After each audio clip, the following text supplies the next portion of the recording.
Okay, I'm going to start the introduction somewhat on the loud side, and then people can still sit down in that period before Professor Roelfsema starts his talk. It is my privilege to introduce someone who truly embodies Alan Newell's principle: accept simple, complex tasks and do all of it. Professor Pieter Roelfsema spent his career unraveling one of neuroscience's most profound mysteries, how our brain transforms patterns of light into a decision, and in the second part of his career also into a conscious experience. As former director of the Netherlands Institute of Neuroscience and a professor at VU University Amsterdam, he has become one of the world's leading authorities on visual perception. His journey began with fundamental questions. How do neurons bind features into coherent objects? What makes some visual stimuli conscious while others remain subliminal? And this groundbreaking research has reshaped our understanding of how the brain processes visual information through feedback and feed-forward mechanism. And the importance of recurrent processing, which, when he was doing this research, was certainly not an accepted notion in neuroscience. But Professor Roelfsema didn't stop at understanding. True to Newell's philosophy, he recognized the real insights come from tackling the entire problem from theory to application, and this led him to pursue the quest of how we can restore sight to those who have lost it. Today, through his pioneering work with phosphenix, he's developing visual cortical prosthetics, brain implants that could restore a form of vision to blind people. By placing electrodes directly in the visual cortex, his team is creating technology that that will hopefully allow millions to see again. From exploring consciousness to the laboratory to developing real-world application solutions that could transform life, Professor Roelfsema exemplifies how accepting a single complex task, understanding vision, and pursuing it completely can lead from fundamental discovery to profound human impact. Please join me in welcoming Professor Pieter Roelfsema.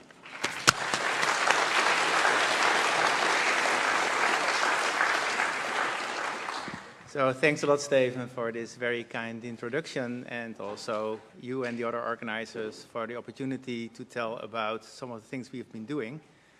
And before I start to talk, I should disclose that I'm, can you see my mouse? Yeah, you do. A co-founder of a visual prosthesis company, and I'm going to talk a little bit towards the end of my talk about what we are doing there. So this is what I'm going to talk about today. So I'll give a brief introduction of what is feed-forward and feedback processing in the brain. Then I'll spend most of my time talking about the neural correlates of visual awareness, so what a stimulus needs to achieve in the brain to reach consciousness. And in the last 15 minutes or so, I will tell you about our endeavors to try to create a brain implant that might restore someday a form of vision for people who are blind. So let's start with the introduction. So I guess if you see a picture like this, your visual system is confronted with a huge amount of information. And our vision analysis starts with fragmentation. So neurons at early levels of the visual system have small receptive fields. And at first sight, these neurons seem only to be caring about what's going on in that tiny region of visual space.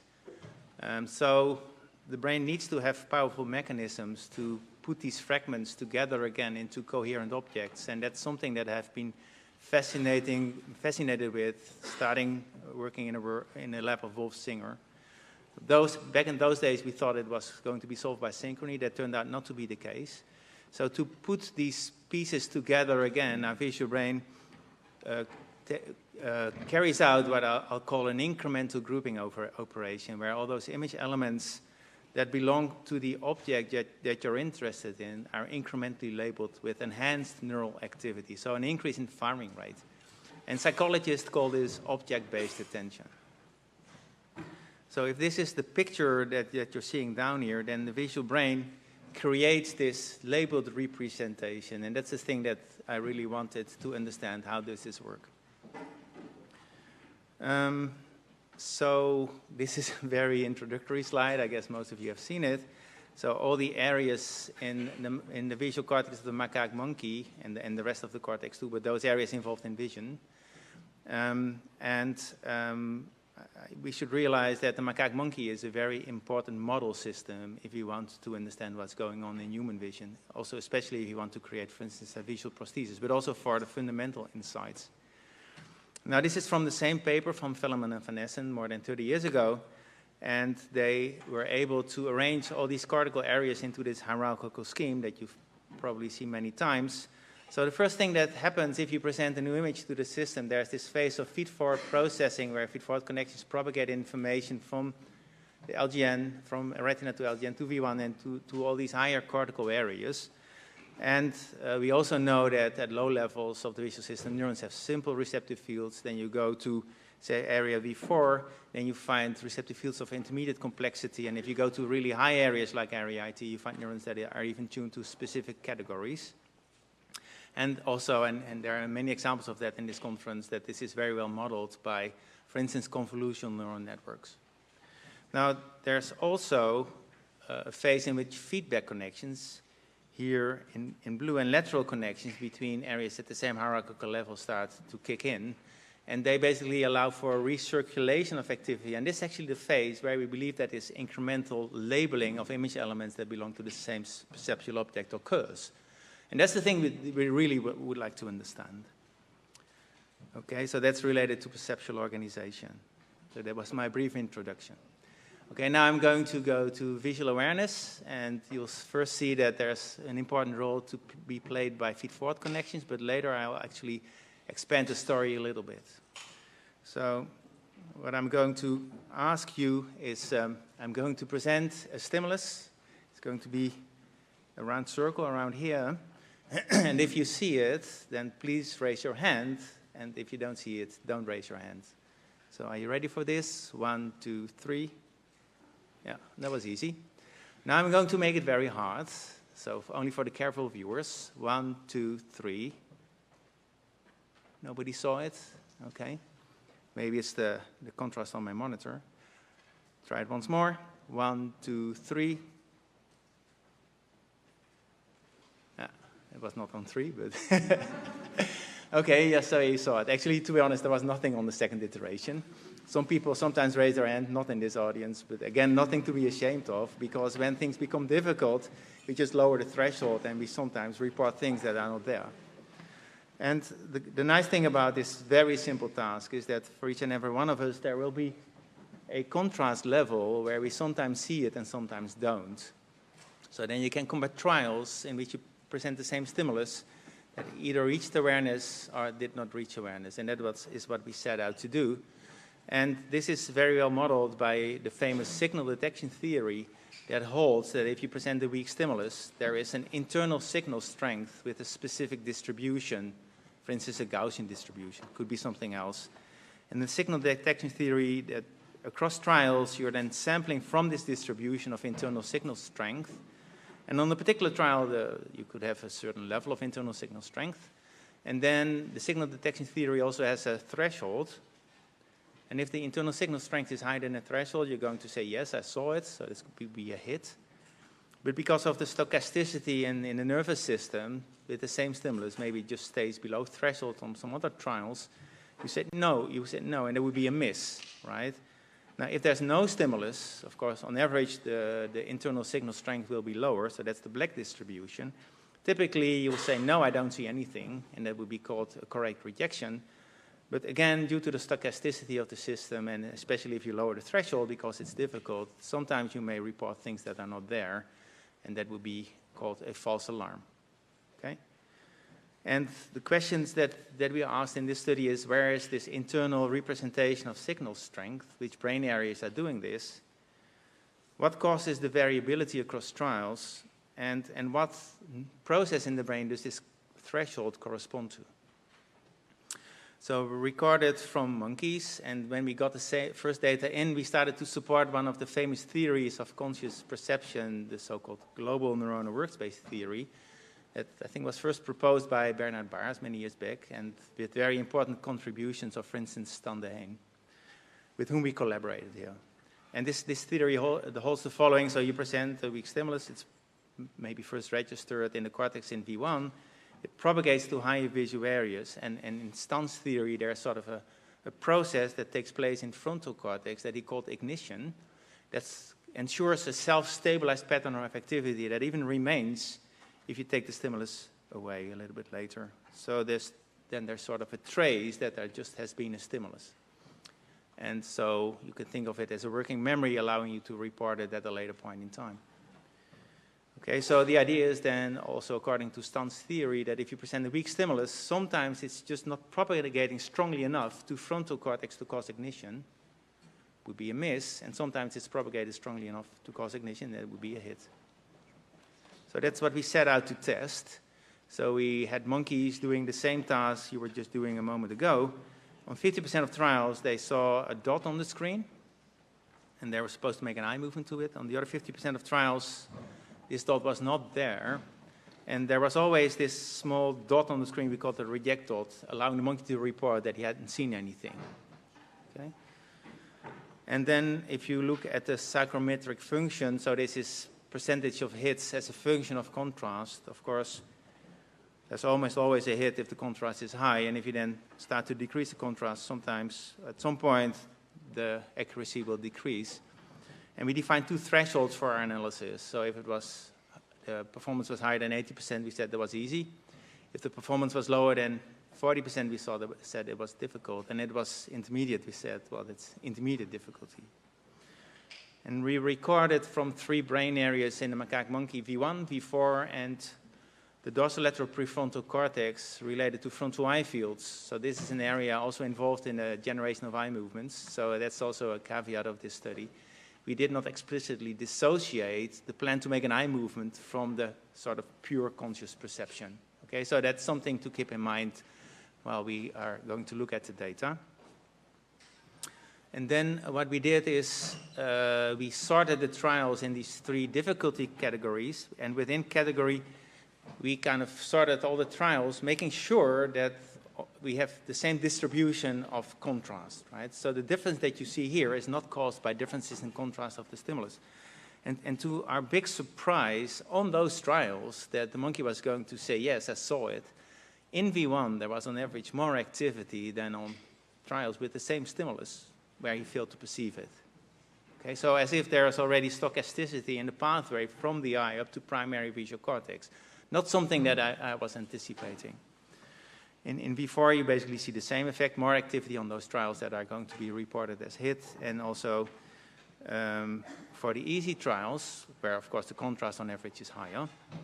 And there's something interesting here in the data, and that is on the easy trials that are going to be missed by the monkey, we get actually more activity than on the difficult trials that are going to be reported as seen. So this has an implication. It means that having a certain level of activity in V1 is no guarantee that it's going to be consciously perceived. As if information can get lost downstream on its way to that brain region that is maybe responsible for the conscious perception. Now we got the same effect in area V4, which is a mid-level visual area. But in dorsolateral prefrontal cortex, where also eye movements are going to be encoded, we got something that looks very different. So there, whenever the monkey was going to report it, there was of course also an eye movement plan, then activity was high. And whenever the monkey was going to not see it, have a miss, activity was low. And you see, for the easy stimulus, there's even a little bit of ramping here to a certain level, but apparently not strongly enough activated to cause an eye movement plan or to cause a working memory. Okay, so there's only one region of these 3 where we see behavior that is consistent with this representation of internal signal strength. That's dorsolateral prefrontal cortex. Now, we also looked at activity on those trials without a stimulus. So there was nothing in the receptive field. And then if the monkey had a false alarm, activity was invariably low. But if the monkey was going to have a correct rejection, and if the monkey was going to have a false alarm, you see that in blue we see this ramping of activity to the same level almost as when there was going to be a hit. And we saw even a little bit of that effect in V4 and in V1. So V1 receptive fields at the location where the monkey is imagining a stimulus that's not there is actually also a little bit elevated. Now this slow ramp, we think it's actually, we can't prove it, but we think it's this monkey maybe imagines stimuli that are not there at different time points in different trials, giving maybe rise to fast ramps. But they might occur at different time points in different trials. If you then average across all the trials, it will look like a slow ramp. But we cannot prove that, of course.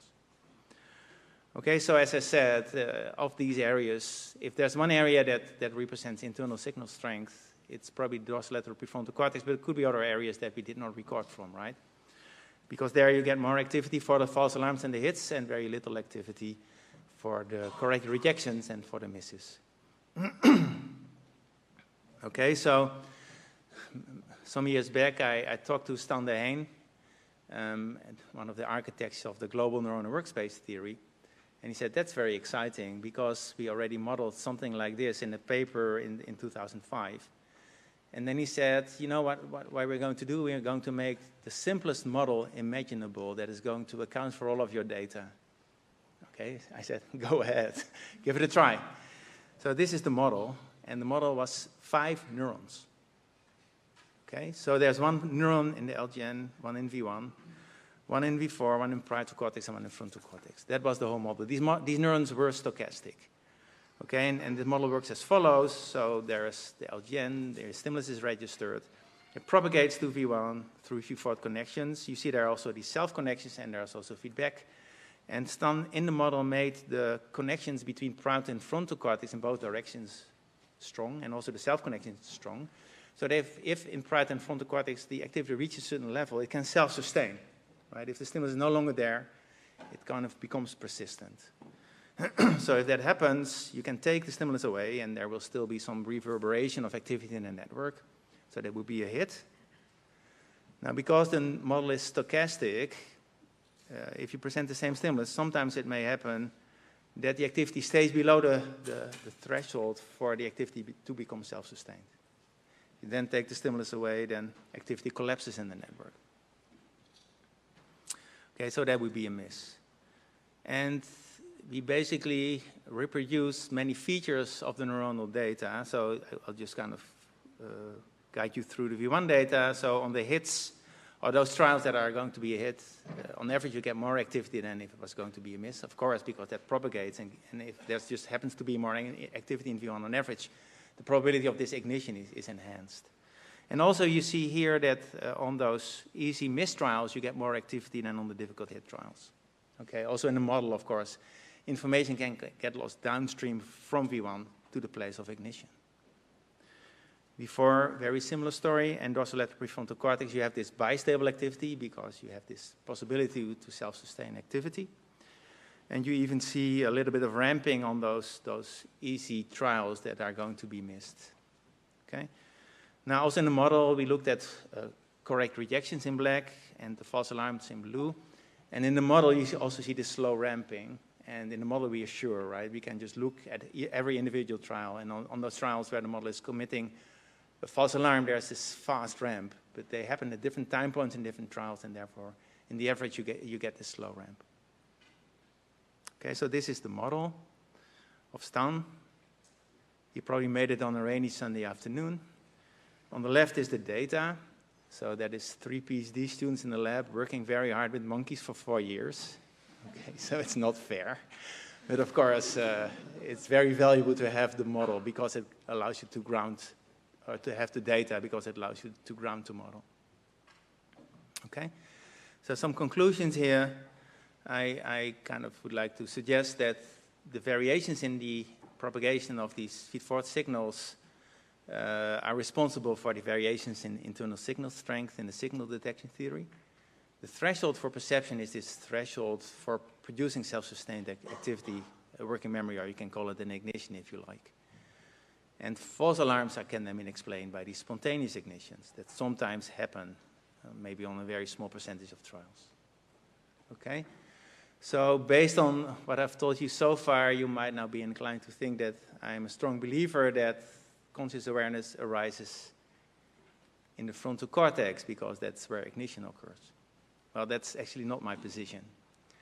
So now I'm going to also talk about situations where I think that these higher brain regions have to reach back all the way to the visual cortex, maybe all the way to V1 for conscious visual perception. And then we're going to talk about the global neuronal workspace, so the interactions between processors at different hierarchical levels. How does that work? Okay, so I'm going to talk about the relationship between conscious awareness and perceptual organization. So now I'm going to show you a very complex picture, but I'm only going to show it very briefly. Okay, so try to see what is there. 1, 2, 3. Did you see it? Some people have seen it before. So those that didn't see it, what did you see? You can also mention textures or colors or whatever. Sorry? A duck, yeah. Did you see colors? Brown, yeah. Some textures. Sorry? I don't know what it is. Trees, yeah, tree bark, yeah, very good, yeah. So this is the picture. Tree bark, very good. And there was brown. It was actually not a duck, but it was a bird. And actually, to see this, you have to segment all these features and glue them together into a coherent object representation. Right? So here we're in the incremental grouping domain. So what happens here, and here I think this is an example of an image where frontal cortex may have to reach back all the way to visual cortex for this incremental grouping to take place. And that's a time-consuming process. Okay? So this is this grouping by labeling, as I was talking about in the beginning. And this is another example where you have the same mechanism, right? There's just a bunch of line elements, but here the central line elements organize themselves into a figure and of one orientation that seems even to be floating in front of a background with a different orientation. Another example of perceptual organization. And a good friend and colleague of mine, Victor Lamme, already demonstrated about 30 years ago, he published it, that if you're recording from primary visual cortex, or at the first cortical stage of information processing, and you have tiny receptive fields, that it matters whether the receptive field falls on image elements that belong to a figure or those that belong to a background. And he made sure that what's going on in the receptive field is absolutely the same. So it's only the context that's different. And what happens here is information comes from the retina, goes to V1, and first thing that these neurons care about is indeed what is going on in their receptive field, which is the same. So the feed-forward response is the same. V1 sends the information to higher areas that then start to feed back, and then in V1 neurons that are part of the figure become informed that their receptive field is falling on the figure. Right? So this is this incremental labeling process. Now, in an important study led by Hans Suppert, they demonstrated there's a relationship between figure ground modulation, so this difference in firing rate, and conscious perception. So they presented these textures with the figure, and sometimes the monkey failed to perceive the figure, just like before where our monkeys failed to perceive a stimulus that was there. Now, in his experiment, there was a lot of contrast, so these image elements were very visible. And the difference was then also not in the feed-forward response. It was the same, irrespective of whether the monkey saw it or not. But now the difference occurred at a later phase.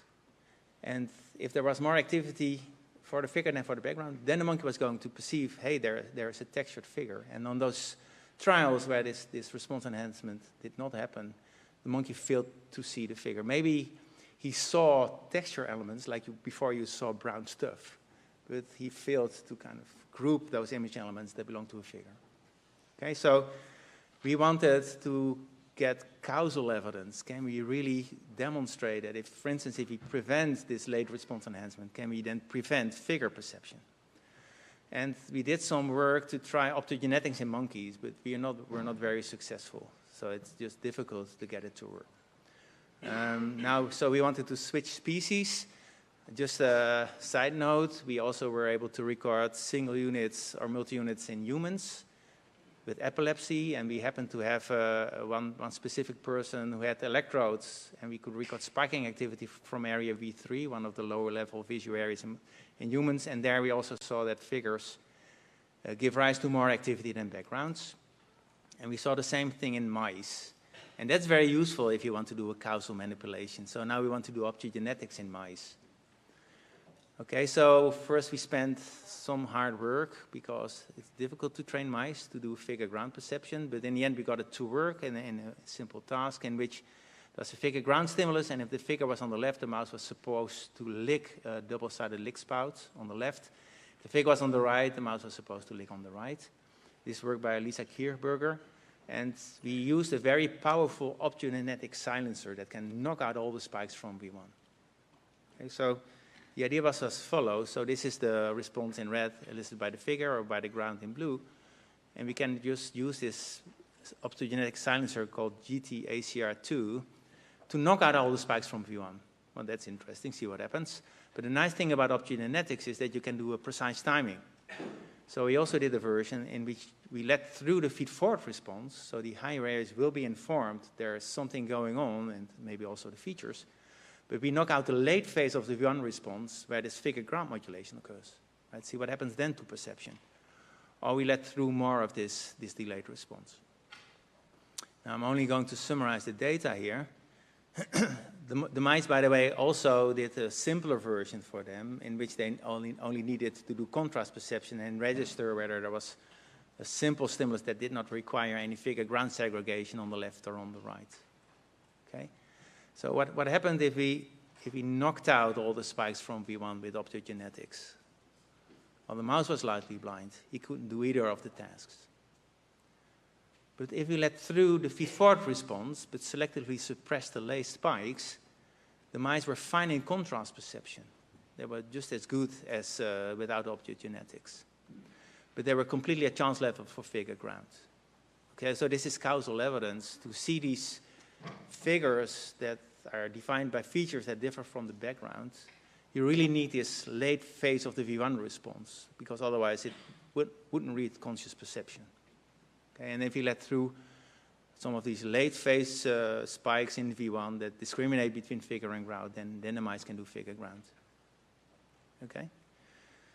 So this grouping by labeling process, even at the level of V1, is causally involved in perception. So it's necessary for this incremental grouping process. So far, I think I mainly talked about, where's my mouse? Yeah, here it is. Mainly talked about feedback connections. I also think there's an important role to be played by horizontal connections that also allow for this recirculation of activity. So this process is related to object-based attention, right? So this labeling with enhanced activity corresponds to what psychologists call object-based attention. I think it also nicely corresponds to what some philosophers of consciousness call access awareness, so the thing that you're actively aware of.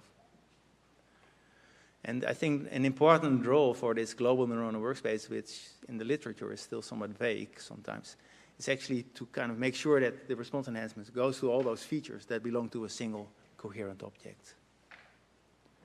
So now I would like to entertain you with a task in which you also probably need horizontal connections. And I'm going to present two red dots. And they can either appear on the same object or they will appear on different objects. And so if you think it's on the same object, you can raise your left hand. And if you think it's on the different object, you raise your right hand. Okay? So I can imagine you want to be just a little bit faster than your neighbor. Okay? Are you ready for this? 1, 2, 3. Yeah, that's left hand, the same. 1, 2, 3. Oh, 1, 2, 3. Okay, it's different. 1, 2, 3. Yeah, different again. 1, 2, 3. And now it's same. Okay, now what we find if we measure human reaction times, also instructing them to be accurate, is that the human reaction time depends on the distance between those dots. And this is work that was done by Danik Jurse, who now started her own lab in New York. So the first model, we considered several models that account for this seriality or this increase in latency with distance. The first model we considered was what we call the pixel-by-pixel model. So you start this labeling process with enhanced activity at the queue, of course, and then you propagate it until you reach the other queue. Okay, and that's the moment you are ready to respond. Okay, and in this model, the reaction time should be linearly dependent on the distance between the two queues, but not the Euclidean distance, but the distance as measured within the object. Okay, so the shortest path within the object. Now the second model, we call the growth cone model, takes into account that you not only have V1 receptive fields, but also receptive fields in V2, for instance, that are larger, or in V4 that are even larger, or in IT that are even larger. Right? So here the model says maybe you start tracing in V1, you start propagating enhanced activity, but realize you might better do it in V2 because you can make faster progress, or even in V4, right? Because there you have large receptive fields and in a single synapse. you can jump a lot of space, so you can make a lot of progress. Now, if you then go to the narrow regions of the image, it might be better to start using the smaller receptive fields in V2 or even in V1. So in this so-called growth cone model, the speed of propagation depends on the size of homogeneous image regions, right? So you go fastest in those image regions that are large and homogeneous. So this light blue one. Okay, now then we look at which model best predicts human reaction times. And it turns out that the growth cone model does much better than the pixel-by-pixel model. So each data point here is averaged across many subjects, and a particular picture with 2 animals or 2 vehicles, and a particular 2-dot configuration. So the growth cone model explains about 60% of the variance, and the pixel-by-pixel model much less. We can also measure the speed of the grouping process by basically counting how many growth cones are between the 2 queues. And we kind of come up with a measure of about between 9 and 25 milliseconds per growth cone. So it's a pretty slow process. Okay? So to summarize this part, so what I'm proposing here, that if you're consciously perceiving this bird, you are doing this propagation through the receptive fields of different sizes. And that is sort of what the global neural workspace is about here. Right? And that might even involve V1 receptive fields. Now, to test the dynamics, whether this really happens like this in the cortex, with Paolo Papala, we embarked on a project in which we implanted a lot of electrodes in different brain areas of a monkey. Okay, so we used these so-called Utah arrays. We used Utah arrays that had 8 by 8 of these pins, these needles with an electrode at the very tip. And we kind of put them into the cortex. This is what the implant looks like. So this is protruding through the skin of the monkey. This is screwed onto the skull. These are bundles of gold wires that then are connected to the individual pins of the Utah array. And this is how we implanted them. So we had, in this monkey, we had 8 arrays in V1, 2 in area V4, and also a bunch in area IT. And then the first thing that we did is to just play a little bit with them. And there's one trick based on convolutional neural networks, I'm sure you're all aware of it, that allows you to kind of compute so-called maximally exciting images. So that's what we did here. Now this is multi-unit activity, so this is not maybe exactly reproducing human and weasel, but you see that they definitely have some low-level features there in V1, as you would expect. If you then go to a higher area V4, you see that they already start to look a bit more interesting. So maybe you could see an eye here and maybe a face. And if you then go to IT cortex, you get these things, these maximally exciting images that start to look like animals, which I think is quite intriguing. Okay, so we're basically reproducing what everybody knows. But now we are going to look at incremental grouping. So the monkeys are looking here at the fixation point, and then we present 2 objects and the cue. So there's a purple object that's elongated, and the cue falls on the purple object. That's the target object, and then there's a distractor in green. And then there are 2 targets, and it's the task of a monkey to make an eye movement to the target that is on the same object as the cue. Okay? And we record from primary visual cortex. So what we find, if the receptive field is on the target object or on the distractor object, the feed-forward response is the same. Right? What is in the receptive field is just a bit of purple. So that's not making the difference. But after some delay, you see there is this phase in which the target object starts to elicit more activity than the distractor. Okay, actually quite similar to what we saw in the texture segregation task. So what's going on here, as we propose, so there are receptive fields in V1. You present 2 curves. These are registered, so now neurons are coding for purple and green. And then there's this incremental grouping process that is propagating enhanced activity along the curve. Well, if that's the case, we should be able to see the seriality of this process. Okay, so that's what we set out to verify. So we had the receptive field that was sort of close to the cue, or a receptive field that was halfway the curve, or a receptive field that was close to the target. So this is measured in the number of growth cones away from the fixation point, or no growth cones away from the cue. And what we see then is quite intriguing. So irrespective of the position of the receptive field, we always get the feed-forward response that's the same, and it's always about 40 milliseconds. That's just a delay between the retina and the cell and the visual cortex. But if the receptive field is close to the cue, you get an early response enhancement, here 118 milliseconds. If it's halfway, it's 189, and if it's sort of towards the end, it's 238. So you really see the seriality of this propagation of activity along the curve. And we measure it as with a speed of between 25 and 35 milliseconds per growth cone. Remember, in human, we saw between 9 and 25. So there's one number 25 that is sort of overlapping. So that might be a good first measure for the speed of this process in primate vision. Okay, now let's go back to these two models, pixel by pixel model and growth cone model. In the pixel by pixel model, we use only growth cones are kind of operators of a single size. So then the width of the object shouldn't really matter. You go from left to right in the same number of steps. Whereas in the growth cone model, you can use large receptive fields for big objects, so you go fast, and for small objects, you go much slower. Okay? So we tested that, and here's an example of curves of intermediate thickness. So we get the same effect. So here are 1, 2, 3 growth counts, and we get a latency of 161 milliseconds. Then we make the object thinner. So the cleaving distance stays the same, but the number of growth counts grows, 1, 2, 3, 4, 5, 6. And we get a longer latency. And now we make the objects really fat. It's only 1.5 growth count, and we get 146 milliseconds. Okay, so this demonstrates that this speed of propagation of activity over such a curve depends on the fatness of the curve. Okay, so I would like to argue that perceptual grouping is associated with the spread of enhanced activity. The speed of grouping depends on the size of these image components. And now I would like to argue that this looks nice in curve tracing tasks and so, but I think that's what we're doing all the time. Every saccade, every fixation, this is what happens.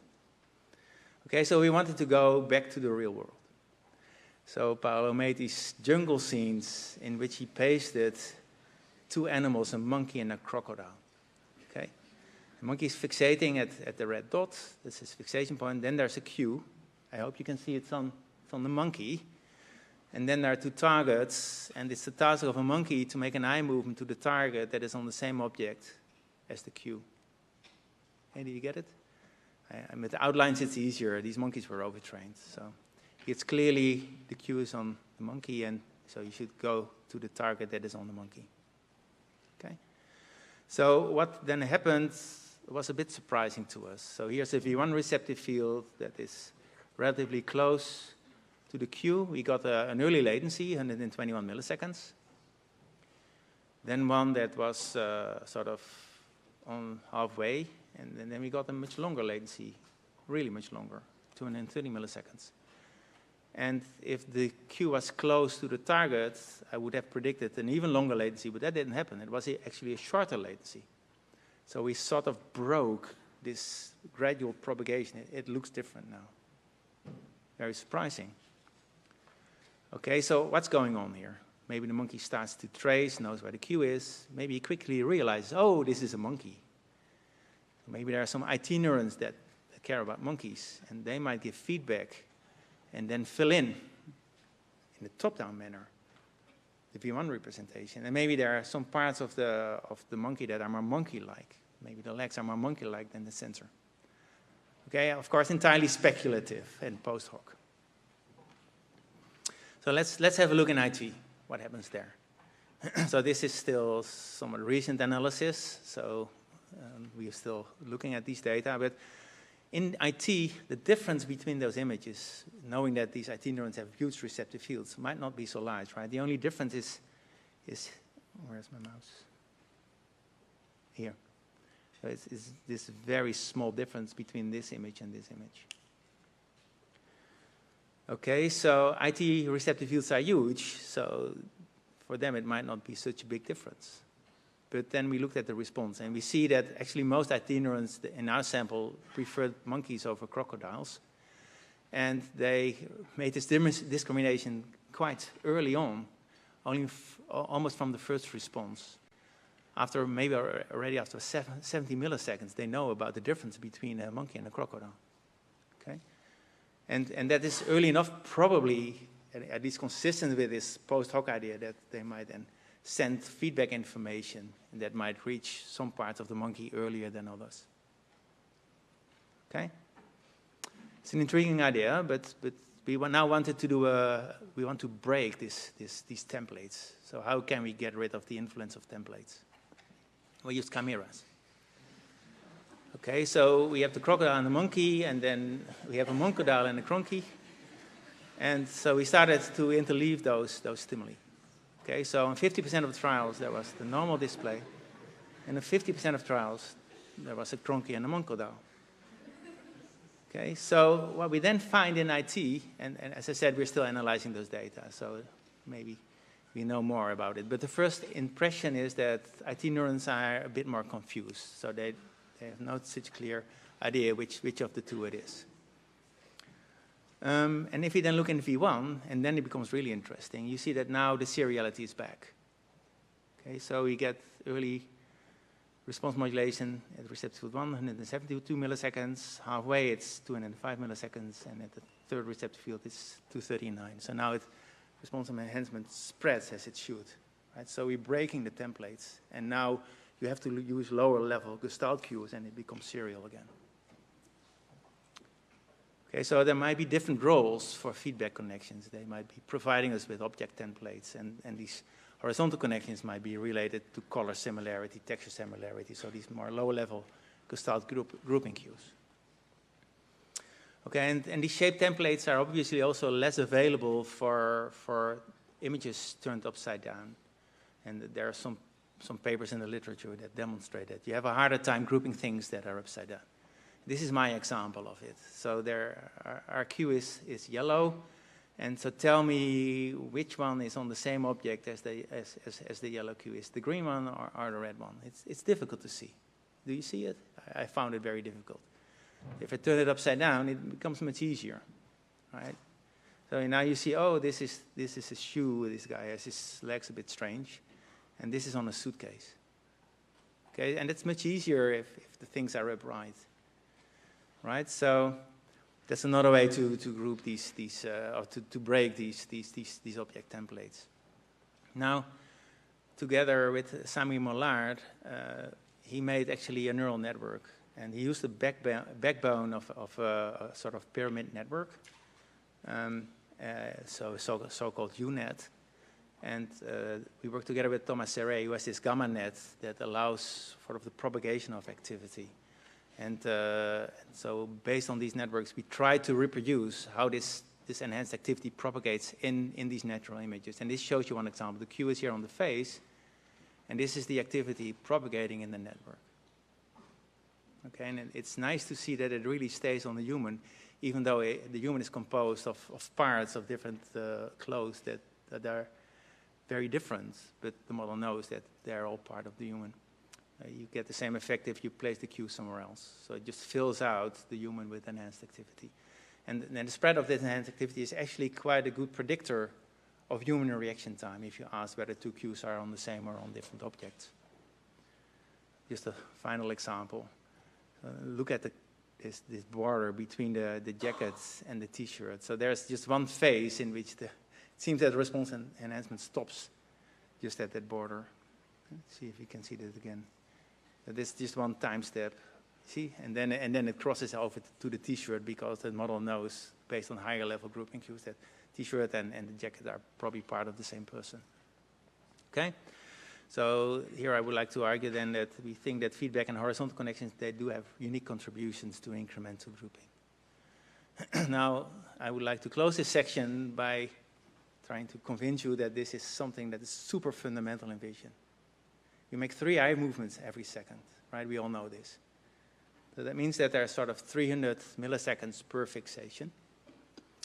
And this is very coarse, but there is some time that will be taken by feed-forward processing, maybe 150 milliseconds or so. It could be more or less.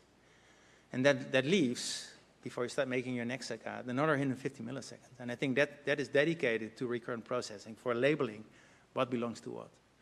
Okay, and This happens all the time. So this is something that I made recently. So imagine that you're having breakfast, you have your gaze on the peanut butter, and you want now to take a sandwich. And okay, process the image, 150 milliseconds of feed-forward processing, and now you want maybe to pick up the slice of bread. So you carry out a visual search for bread. It may take 150 milliseconds, and then you kind of do a coarse labeling of that location in space while you find the bread. Okay, so you might want to shift your gaze there, but now the image refreshed, right? It's a new image. So another 150 milliseconds, feed-forward processing. But now you want to pick up the bread, so you really want to know where its edges are. So you do a bit of that incremental grouping, maybe for 150 milliseconds or so. Okay, now you place the bread on your plate, and you might want to move your gaze there. Oh, it's a new image, 150 milliseconds of feed-forward processing. Now you might want to pick up your knife. Okay, 150 milliseconds of recurrent processing, and so on and so forth. Right? And I think that's what's happening in normal vision all the time. Okay, so I'd like to conclude this section by indicating that I strongly believe that these segmentation processes are very fundamental in vision. They take up substantial time. And I think this is what the global neuronal workspace is about in part, right? So kind of labeling all those features that belong to a single perceptual object. And what you attend is actually what is in your consciousness, right? And we perceive integrated multi-featured objects because of this labeling process. That's not only in V1, it's also in V4. So it basically groups together all those features that belong to an object in an integrated whole. Okay, so how much time do I have left? 10 minutes? Okay, so I'm going to talk about our endeavors to create a visual prosthesis, in part based on the results. We were finding ourselves implanting more and more electrodes in V1. And so we thought, let's try to leverage that technology for the many people in the world who are blind. And you should realize that many of those people will not benefit from something in the eye, because if you have severe eye damage, which is the case of many people who are blind, then actually the axons in the optic nerve degenerate. So there's a disconnection between the eye and the rest of the brain. So then you have to place your prosthesis in the LGN or higher up in visual cortex. Now we know since the work of, for instance, Giles Brindley already in the 60s of the previous century, that if you put a little bit of current and activate neurons in the visual cortex, say primary visual cortex that have a map of space, we're using these Utah arrays, then somebody, and it also is true for somebody who's been blind for several years, we see a dot of light, you're stimulating in the map, and the dot of light appears in the outside world at the corresponding location. Now, if you implant 1,000 electrodes, as we can now, you can create 1,000 of the dots, we call them phosphenes, and the idea is then to write a pattern to the cortex so that you kind of get a pattern in vision. Well, this has always been the hypothesis, but it hadn't been tested until several years back. And that's what we set out to test. Okay, and a future prosthesis might look like this. So somebody wears a camera, somebody who's blind wears a camera. So this is a snapshot of the scene.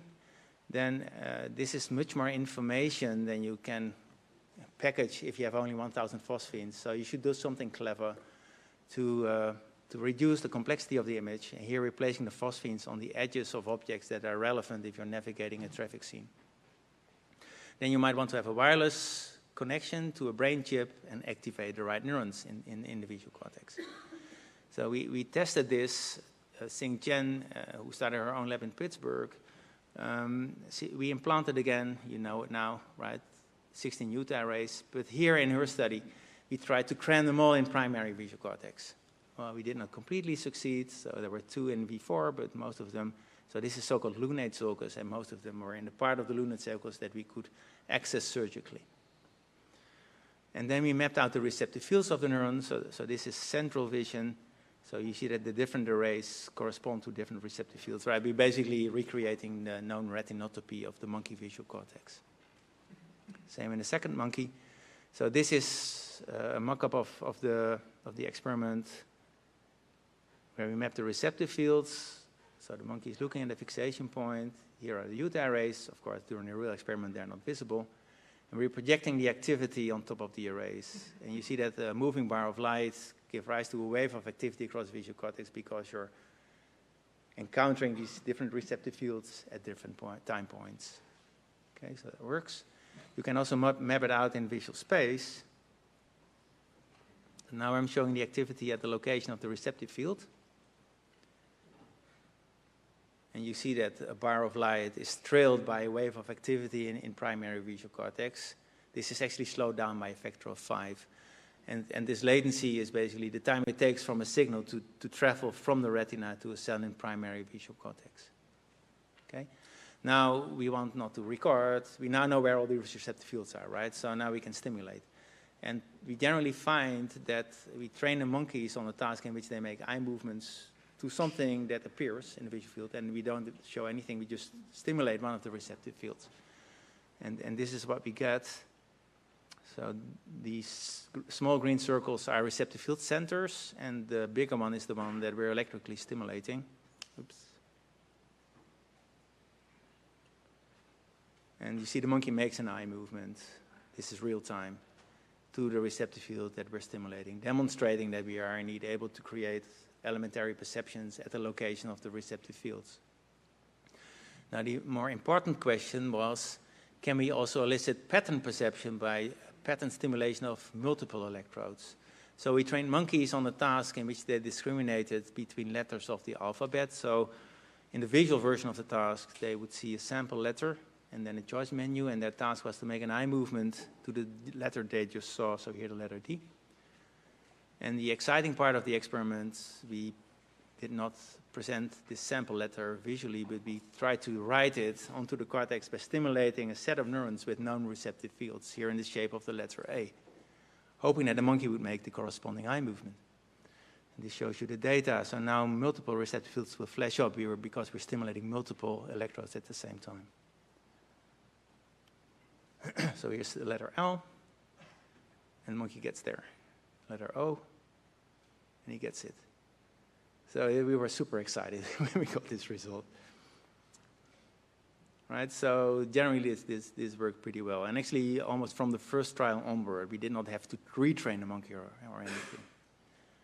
So this is good news, so this sort of proof of principle. And we worked together with Eduardo Fernandez in Elche, in Spain, who got ethical permission to place a single Utah array in human subjects who are blind. And this is Bernadette Gomez. He's quite famous now in Spain because he has been in the news.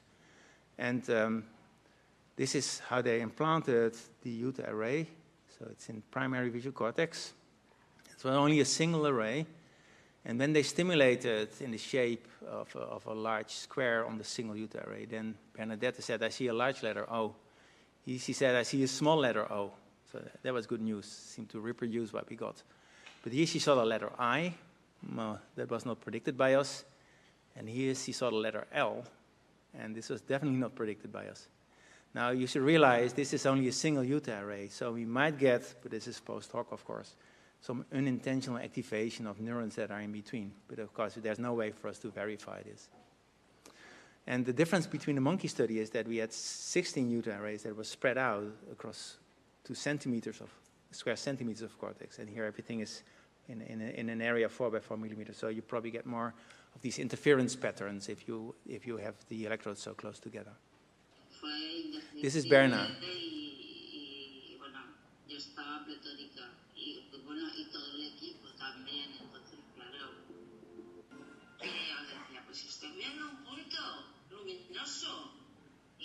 Y todo el mundo calla, pero chicos, que os estoy diciendo que estoy viendo un punto. Y bueno, nada, al final pues fue una explosión de alegría y todos ahí contentísimos. So you should realize that she is undergoing 2 brain surgeries, one to place the array, one to take it out. And she realizes that she's not going to benefit herself from these 2 surgeries, right? There's only a single Utah array and it's going to be taken out. She's only doing this to help future patients that might benefit from a more mature prosthesis. So in some sense, to me, she's a real hero that she kind of engages in this experiment. Now, there are still some problems to be solved before this can be widely applied clinically. So one of the problems is coverage and the other is longevity. I'll briefly go about these two problems. So these are the phosphine locations in Bernadette. And so normally the visual field as we know it is 90 degrees to the left and to the right and 70 degrees up and below. And the phosphines are confined to a tiny region close to the fovea nerve. And the reason is that in humans, primary visual cortex has an area of 25 square centimeters, and in uteri is only 4 by 4 millimeters, so we're covering less than 1% of the cortical territory. The second problem is that we get lesions. So these electrodes are highly stiff, and we sacrificed these monkeys after 3.5 years and looked at their brains, and you see there's a big hole here. Right? And this is what the electrodes look like. So there's fibrous tissue that grows over them. So we need to solve that, and I think one way to solve it is to use these highly flexible electrodes that we're now working on that seem to cause hardly any tissue damage. Okay, so they're made of polymers, like polyimide. Okay, and to get the coverage problem under control, actually we're now considering to go away from primary visual cortex, but going to the LGN. The LGN is the relay between the eye and the brain, and it has the size of a small peanut. It's sort of 120 cubic millimeters or so, so 5 by 5 by 5 millimeters in the monkey, and in the human it's a bit larger. And there you can actually, we are now devised a technique where you can use a method comparable to deep brain stimulation that allows us to place about 1,000 electrodes in the LGN. And the first person to probably propose this, that it's a good idea to go to the LGN, was actually John Pesaris already back in 2007. So it looks like a deep brain stimulation probe. So deep brain stimulation is widely used to combat Parkinson's disease. But other than the DBS standard electrode, at the end there are these 18 shanks made of polyimide that are extended into the tissue. And since these are highly flexible probes, you cannot push them into the tissue. So what we do is we attach them to a shuttle that's a stiff wire. We push it in, and then we retract the shuttle so that only the flexible stuff stays in the brain. So this is sort of a small animation. So you place the probe close to the target structure, you push out the shanks, and then you retract the shuttles, and everything that is flexible stays, and everything that's stiff goes away. Okay, so this is a mock-up based on the known retinotopy of the LGN where we could get phosphines, so the coverage of the visual field. And you see in this simulated implantation, we get a decent coverage. I mean, here we may be missing out on something. Maybe you're not, we should have put electrodes here as well. If you then zoom in on the central 10 degrees, you see that the coverage even looks much better. So we recently tested this. We used one of these fountain probes, and we placed it in the LGN of a monkey. And here you basically see of 9 example electrodes, the response to a checkerboard stimulus that then phase reverses. This shows you some of the receptive fields. Now our monitor was only 30 degrees, so there were probably also receptive fields that were further eccentric, but we couldn't map them. And if we stimulate one of these electrodes, we can also elicit cortical responses. So we also had a so-called ECOG array on V1, and we stimulated one of the LGN electrodes, and we saw a decent response. This was under anesthesia, so the next step is to test this in awake monkeys. Now, will a neurosurgeon be courageous enough to put this in the LGN of a human? Well, the answer is yes. So we got into contact with Osvaldo Vilela, who's a neurosurgeon in Brazil, and he was doing a clinical trial to put deep brain stimulation in the thalamus to help people with epilepsy. And he had 2 patients that have epilepsy that started from visual cortex. So he placed a DBS electrode in the LGN. And when we heard about it, we took our equipment and went to Brazil. That's what you see here. So this is the patient undergoing DBS surgery. He's awake most of the time. Here's the monitor that would normally not be there in the OR that allows us to present visual stimuli. And you should realize before the neurosurgeon places the DBS electrode, he goes in with a high impedance electrodes to map single units along the way, along the trajectory. So that allowed us to record from single units in the LGN. So this shows you the trajectory. It looks like a big lesion, but this is just a susceptibility artifact. And then we, again, use the moving light bar on the screen. And this is now on the x-axis is space, so the bar is vertical. It starts on the left, gives a bit of suppression, then enhancement, suppression again. If it starts on the right and it moves from right to left, then you get suppression, enhancement, suppression again. Same for up and down. And so this is well known from the animal literature. This is so-called on-center of surround receptive field, right? So, I mean, the good news is they also exist in humans, apparently. But first, the good news is that neurosurgeons can really target the LGN with a DBS-like electrode. Okay? I would like to close by kind of making sure that you realize that this is going to be very rudimentary vision. It's not going to be normal vision. So try to see what is there. And the nice thing is we can test many of these algorithms also in VR. I guess you can see what is there, right? So it's going to be relatively poor, but I think for blind people it might actually make a difference. Okay, so with that, I would like to close. So most of the time I talked about visual awareness, but these things also have applications. These are the people who contributed to the work. I would like to shout out to Paola Papale, who did the work on the V1, V4 IT recordings, still analyzing the data. Xing Chen, who did the visual prosthesis work together with Fung Wang. And Nick Jurse, who worked on the growth cones. Lisa Kirchberger, who did this mouse optogenetic studies. And Matthew Self, who was involved in many of these projects. And of course, there are many other collaborators also across the world who made very important contributions to these projects. Thank you very much.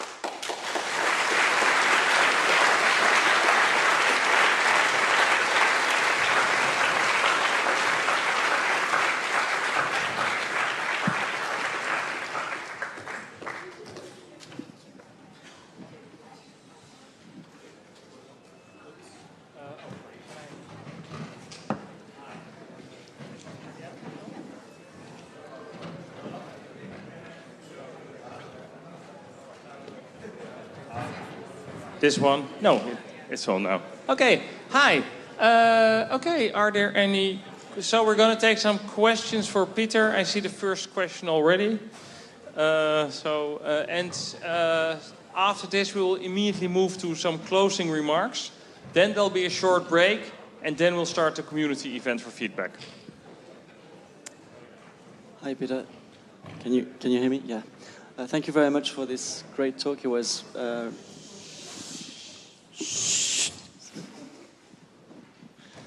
really fascinating work. I had a question about the second part with the growth cone model. And I was wondering about occlusion. What happens when you have an object which is partially occluded, but where, I don't know, a visible part would need to be completed? Did you look at this, and does your model account for this? So far, we actually started to run a psychophysical experiment where we specifically looked at occlusions. They seem to cause a bit of a delay. In the model, this is accounted for through those object templates, right? So if you see an object that you recognize and you know what its parts are, say a bicycle with something occluding it in the middle, you know that the front wheel and the back wheel are part of the same bicycle. So if you then start tracing, you might go through the object template at a high level and do then the finer grain tracing again in lower levels once you kind of are past the boundary or are past this gap. Thanks for the great talk. So, I mean, you greatly explained, I mean, the neuropsychology, the neural dynamics that leads to the ignition or the awareness of the stimulus. But from previous studies, we know that when we became aware of the stimulus also is a factor. For example, I mean, in continuous flash suppression, if we say one eye is receiving some noise, the other way is stimulus, if the stimulus make it rewarded, it will break in our awareness faster. So where you think this acceleration is happening in the brain when we have cognitive factors like reward, attention, and this kind of stuff? Thanks. Yes, so I think the question is how this can be facilitated by rewards, or what is the relationship between maybe reinforcement learning and this process. So I didn't have time to go into that, but there's actually a way to use these feedback from the response selection stage. So suppose you have a network starting in V1 and in several levels. And at the highest level, you have to make a response selection, say left hand, right hand. You can then use feedback from the response selection stage, highlight all the connections that were involved in the mapping between the visual stimulus and this specific response. So I think that's a role for feedback connections. that are also responsible for object-based attention. You label all those synapses, and then if you got a reward, you strengthen the synapses. And actually, it turns out that if you do math, you get a learning rule that is equivalent to error backpropagation. So I think you're using these feedback connections to put sort of on all the synapses a label that makes them eligible for plasticity. And if it's better than expected, so maybe a dopamine signal comes, and all these synapses are labeled and then enhanced. But if there's a shortage of dopamine because it was disappointing, you didn't get the reward you expected, and you decrease those synapses. And it turns out that if you then average across the stochastic choice of the network, you get mathematically precisely the same learning rule as error backpropagation. So I think that is actually how error backpropagation is implemented in our brain. Hi, thank you so much for this beautiful talk. I wanted to go back also to the difference between the first set of results and the second set of results that you presented, where in the first set you have this really lovely explanation of when false alarms happen is because of stochasticity, and so you just happen to have the noise kind of propagating above the threshold that might be instantiated in DLPFC. And so the story in the first set of results is really about noise, about stochasticity, and then as a result about the strength of the signal. But in the second set of results, the Super et al., the work that you did with Victor Lemma about the figure ground stimuli as well, the story seems to be more about the strength of the feedback recurrent signal, just the mean of the signal. And so I was wondering if you could unify those a little bit and say, to what degree do you think variability is playing kind of a meaningful causal role in the local recurrency feedback contributions to access awareness, or whether it really is just about the strength of the local recurrency and that the variability is maybe kind of just noise in this case? Yeah, so in the first part of the talk, the stimuli were very weak, right? So at the threshold of perception. And there you then see that it's really the variability in for processing that then distinguishes between those trials in which you perceive it and those trials, or the monkey perceived it and those trials where he didn't perceive it. So in the example, there's this one study that I briefly mentioned from Hans Super, where there were these texture stimuli, where the texture elements themselves had high contrast, but you can still make the texture hard to discriminate, right? So they have a high contrast, but they're hard to discriminate. And then you might introduce stochasticity, not in the first feed-forward process, but you might actually introduce stochasticity in this labeling process. So I think it's better to think of it as first you get feed-forward processing, there's a new scene, you don't know what is there, right? So you have to register all those features, and you get sort of a very diverse, sometimes I call that a base representation. If you make the stimulus weak, or then of course the base representation itself is going to be somewhat stochastic. If it's very strong, then it's not super stochastic, it's very visible. But then if you make the segmentation problem hard, then you get a second wave of processing, but also a second wave of possible stochasticity that is in those feedback and lateral processes that are required for perceptual organization. So in the case where the relevant signal, which is the difference between the figure and the ground and the feedback connections in that later stage, this is really kind of a signal that's the one that's actually near threshold. And so you're saying that's the variability there is working kind of the same as the near threshold, like just feed forward sweep when it's a contrast dependent stimulus and not the figure ground segmentation. Yeah, so I also believe, so one problem that sometimes is mentioned is because cells also have different firing rates if you change the contrast again of the stimulus, right? So how does the brain know whether this change in activity was due to a variation in contrast or whether it was because of this labeling process? And the good news is there are neurons also in the brain that don't care at all about attention. So they give sort of a stable framework against which you can compare the activity of those cells that do care about attention. So you basically get two almost orthogonal signals, one about the contrast in the stimulus that is carried by those neurons that don't care about attention, and the second signal that is the difference for those cells that do care about attention and that are involved in this incremental grouping process. Thanks. Okay, we're going to move forward towards the feedback. Thanks very much.